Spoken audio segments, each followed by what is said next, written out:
Program kegiatan belajar yang berisi pengembangan kemampuan dasar nilai-nilai agama yang pelaksanaannya tidak dimasukkan dasar lainnya sehingga membutuhkan penanganan khusus. Pembelajaran khusus ini pun disampaikan sesuai dengan kebutuhan dan waktu yang tersedia. Ada beberapa metode pembelajaran sebagai berikut: 1. Bermain peran, 2. Karya wisata, 3. Bercakap-cakap, 4. Demonstrasi, 5. Proyek, 6. Bercerita, 7. Pemberian tugas, 8. Keteladanan.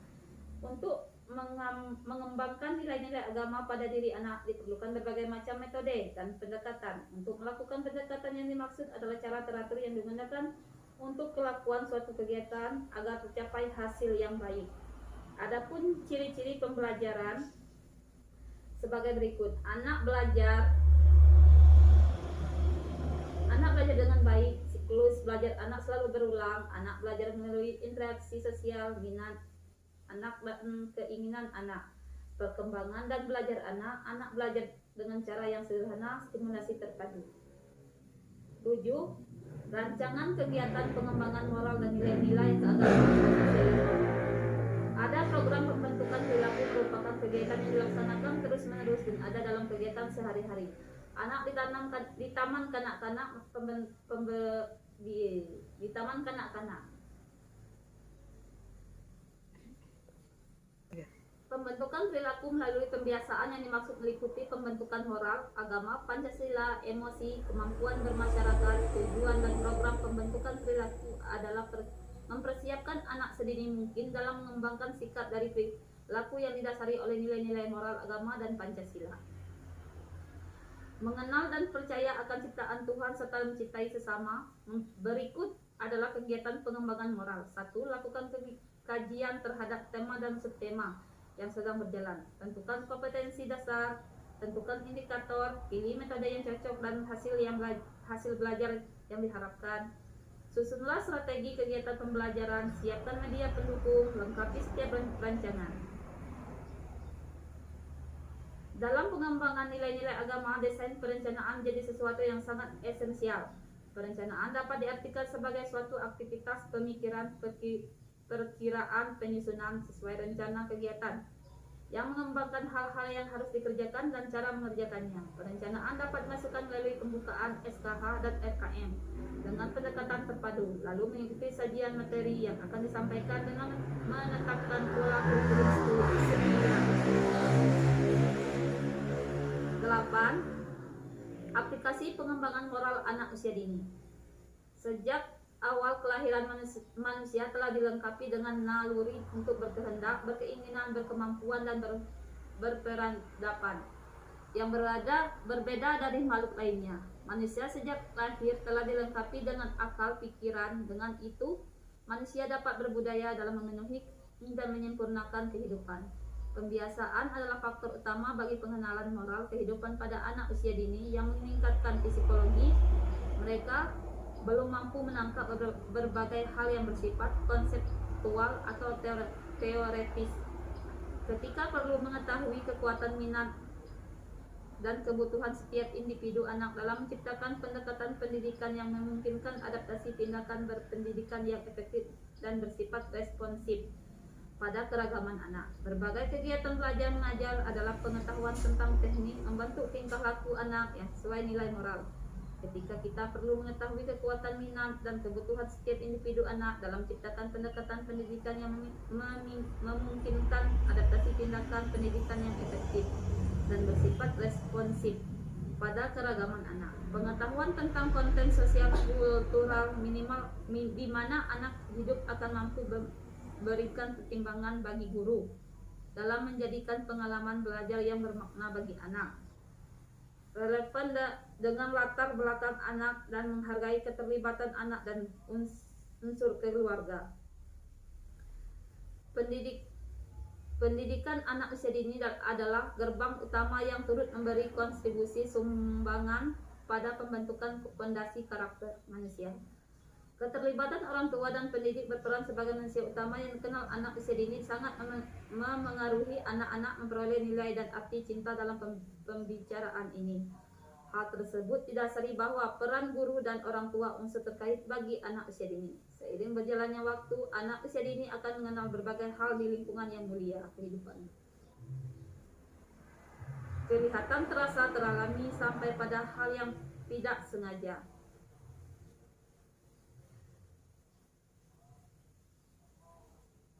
Penyadaran dalam mencintai lingkungan hidup agar kelak pondasi itu dapat memperkuat bangunan kepribadian anak bangsa menjadi manusia yang unggul, pribadi luhur dan berkarakter positif. Upaya untuk mengubah cara pandang dan perilaku segenap komponen masyarakat agar memiliki kepedulian dan kesadaran yang lebih baik tentang pentingnya kelestarian lingkungan. Kegiatan kependidikan lingkungan hidup memerlukan metode atau pendekatan yang tepat sesuai dengan karakteristik persoalan dan kelompok sasaran yang dihadapi. Anak usia dini mesti diajari budaya lokal agar dia tidak asing dengan budaya negeri sendiri. Kita juga dapat mengajarkan kita cinta akan tanah air agar ia tetap memiliki rasa nasionalisme yang tinggi. Hal tersebut akan memberi bekas yang luar biasa pada pola pikirnya. Sikap cinta tanah air mesti ditanamkan pada anak sejak dini agar dapat menjadi manusia yang dapat menghargai bangsa dan negaranya. Misalnya, upacara sederhana setiap hari Senin dengan menghormati merah putih, menyanyikan lagu Indonesia Raya dan mengucapkan Pancasila. Hambatan yang ditemukan untuk pelajar menumbuh kembangkan rasa cinta tanah air adalah lingkungan dan globalisasi. Mereka adalah digital natif, lahir dan besar di era digital. Mereka terlahir di masa memanjakan fisik dan mobilitas seseorang yang dianggap membosankan. Anak usia dini berada pada masa keemasan yang memiliki kemampuan menjelajah atau eksplorasi terhadap berbagai hal yang mereka anggap menarik untuk dipelajari. 9. Aplikasi pengembangan nilai-nilai keagamaan anak taman kanak-kanak. Agama adalah aturan wahyu Tuhan yang sengaja diturunkan agar manusia hidup teratur, damai, sejahtera, bermartabat, dan bahagia baik dunia maupun akhirat. Agama juga seperangkat dengan norma yang mengatur manusia pada peradaban masyarakat madani. Kedudukan agama bersifat primer secara akal sehat. Kita sepakat bahwa agama sangat perlu ditanamkan sejak dini kepada anak didik kita. Keberadaan Taman Kanak-kanak sebagai lembaga pendidik formal yang pertama sangat strategis untuk menumbuhkan jiwa keagamaan kepada anak agar mereka menjadi orang yang taat, terbiasa, dan peduli terhadap segala aturan agama. Berikut ini ada 3 landasan esensial untuk pendidikan nilai-nilai keagamaan bagi taman kanak-kanak. 1. Landasan filosofis. 2. Landasan yuridis. 3. Landasan sosiologis. Taman kanak-kanak juga dapat dipandang sebagai komunitas masyarakat yang memerlukan pembinaan secara optimal. Unsur-unsur yang ada di dalamnya adalah calon manusia yang sangat berpotensi untuk dapat melanjutkan kehidupan bangsa ini. Program ini hendaknya menjadi suatu kebiasaan yang terprogram dalam konsisten dan aktivitas belajar anak yang secara terpadu. Kegiatan yang terintegrasi adalah kegiatan pengembangan materi nilai-nilai agama yang disisipkan melalui pengembangan bidang kemampuan didasarinya. Program ini harus tercantum secara jelas berikut langkah-langkah dan kompetensi dasarnya dalam suatu kegiatan sehari yang disusun oleh guru. Kegiatan khusus ini merupakan program kegiatan belajar yang berisi pengembangan kemampuan dasar nilai-nilai agama yang pelaksanaannya tidak masuk atau tidak dikaitkan dengan pengembangan bidang kemampuan dasar lainnya. Sering kita temui dalam kehidupan sehari-hari banyak orang tua yang mengajak anak-anak beribadat baik ke tempat beribadat atau dengan cara beribadat lainnya. Bagaimana pendekatan terbaik apabila kita mencoba menerapkan pembelajaran tentang cara beribadah kepada anak usia dini? Berikut ini adalah ruang lingkup penanaman nilai-nilai keagamaan yang memungkinkan dapat dipraktikkan. 1. Doa bangun tidur. 2. Doa masuk kamar mandi. 3. Tata cara masuk keluar kamar mandi. 4. Doa keluar kamar mandi. 5. Doa memakai pakaian. 6. Doa bercermin, dan sebagainya. 10. Implikasi kegiatan pengembangan moral dan nilai-nilai keagamaan di taman kanak-kanak. Pada taman kanak-kanak, pengembangan dan pendidikan moral yang berdasarkan GBPKB TK kurikulum yang berbasis kompetensi dan pembelajaran anak usia dini yang memiliki substansi ruang lingkup. Berikut kajiannya: latihan tertib dan teratur, aturan dalam menghadapi sosialisasi, menanamkan sikap tenggang rasa, bersyukur dan bertanggung jawab, latihan pengendalian emosi, melatih anak untuk dapat menjaga diri sendiri. Adapun program pembentukan perilaku merupakan kegiatan yang dilakukan terus-menerus dan dalam kehidupan sehari-hari yang melalui taman kanak-kanak. Pembentukan perilaku melalui pembiasaan yang masuk meliputi pembentukan moral. Menurut Darmiyati Zuhdi 2009, humanisasi pendidikan sangat diperlukan guna menciptakan bangsa yang cerdas dan berakhlak mulia. Dengan demikian dimungkinkan terbentuknya kehidupan sosial yang ideal yang mewarnai semangat mengembangkan potensi diri dan memanfaatkannya dengan tepat dan mencapai kebahagiaan lahir dan batin serta keselamatan dunia dan akhirat. Secara normatif, anak usia dini dapat dikatakan belum mampu memahami makna dari pentingnya moral dan nilai-nilai keagamaan. Namun secara fungsional, pengembangan nilai-nilai moral dapat memberi pengaruh dalam proses pembelajaran yang mereka alami. Proses pembiasaan penerapan nilai-nilai moral dan agama dengan memberdayakan seluruh panca indera yang ada. Dampak pengiring yang muncul adalah terwarnai pola berpikir anak usia dini dan nuansa moralitas dan agamis. 11. Implikasi kegiatan pengembangan moral dan nilai-nilai keagamaan di lingkungan lembaga, AUD, dan masyarakat. Pengelolaan sistem pendidikan tidak cukup hanya didukung oleh sarana dan prasarana fisik belaka. Dalam proses mengajar, baik guru maupun siswa memberikan suasana yang kondusif. Mereka memerlukan konsentrasi, memerlukan fokus dan dalam berpikir, serta memerlukan model dan keteladanan dari semua yang anak didik lihat, dengar dan rasakan. Anak-anak masih dalam masa muda meniru, mudah mengikuti segala sesuatu dan masih berpikir polos. Dalam realisasinya, proses pembelajaran telah dilengkapi dengan standar kompetensi PAUD tahun 2004 dan semua mengarah pada 6 pengembangan dasar.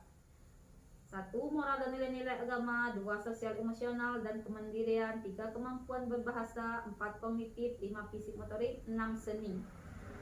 Ajaran dari Bapak Pendidikan Nasional Kiai Haji Dewantoro 1977 mengatakan bahwa pengaruh kehidupan keluarga itu sangat berpengaruh terhadap anak, akan berlanjut terus-menerus karena anak dalam masa ini PK yang diistilahkan oleh beliau dengan gepoelik periode. Pola pengaruh alamiah yang saat ini terbangun dengan orisinal telah memunculkan sifat kolaboratif di antara anak dan temannya. Baik di usia dini maupun di atasnya, mereka cenderung saling berbagi, membantu dan melindungi sesama lainnya. Menurut Dodi, mistifikasi dapat diartikan sebagai sebuah keadaan euforia berlebihan oleh komunitas dalam mengendalikan, berfungsi, berpengaruh guru dalam masyarakat.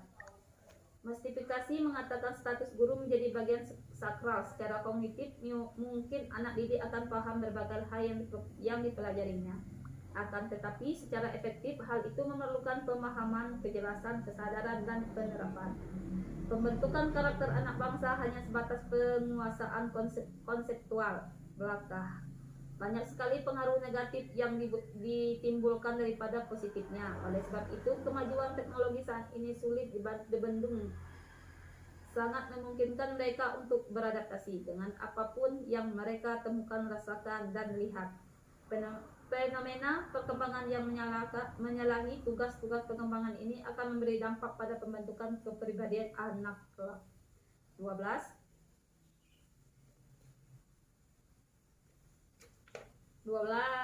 Penilaian moral dan nilai-nilai keagamaan pada anak usia dini.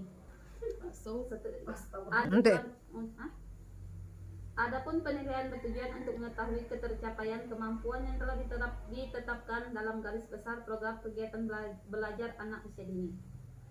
Prinsip penilaian adalah menyeluruh, berkesinambungan, berorientasi pada proses dan tujuan, objektif, mendidik, kebermaknaan dan kesulitan. Dalam melakukan penilaian kita memerlukan alat penilaian tepat dengan kondisi anak yang sesungguhnya. Alat pendukung tersebut adalah pengamatan, observasi, dan pencatatan anekdot. Pemberian tugas meliputi pertanyaan lisan sebagai latihan mengungkapkan gagasan dan keberanian dalam berbicara. Untuk mengekspresikan kegiatan belajar, guru perlu melakukan penilaian atau evaluasi.